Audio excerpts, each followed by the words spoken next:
अस्सलाम वालेकुम दोस्तों, क्या हाल चला ऐप है ये जी। ब्रेकिंग न्यूज़, अगर रात को आपके अकाउंट से भी 500 पैसा या इससे ज़्यादा के पैसे कटे हैं और बैंक वालों ने मैसेज किया है आपको कि भाई इतने पैसे कट गए और ये पैसे इसलिए कटे हैं कि आपका बैलेंस जो है वो मेंटेन नहीं है, तो भैया अभी तक बैंक ने इसका मतलब कोई अपडेट नहीं दी। काटे तो बैंक नहीं है और आज सिस्टम भी बहुत सारी जगहों पे डाउन था, एप्लीकेशन भी नहीं चल रही थी, पीओएस सिस्टम जो है वो भी नहीं चल रहा था बहुत सारी जगहों पे। मैंने कुछ जगहों पे ट्राई किया, कुछ लोगों ने भी रिपोर्ट किया, एप्लीकेशन में भी मसला था, कभी लॉगिन हो रही कभी नहीं।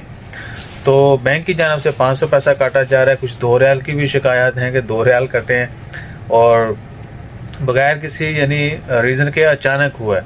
रात को 1 बजे के बाद ये सीन हुआ है। अगर आपके साथ भी ऐसा हुआ है तो आप बैंक से रब्ता कर सकते हैं। बाकी होपफुली आने वाले चंद घंटों में हो सकता है या चंद दिनों में इसके मतलब कोई ना कोई अपडेट आ जाएगी। तो जैसे कोई ऑफिशियल अपडेट आती है वो भी शेयर करते हैं। अपना ख्याल रखिए, दुआ में याद रखिए और बैलेंस मेंटेन कीजिए। जज़ाकल्लाह, अल्लाह हाफ़िज़।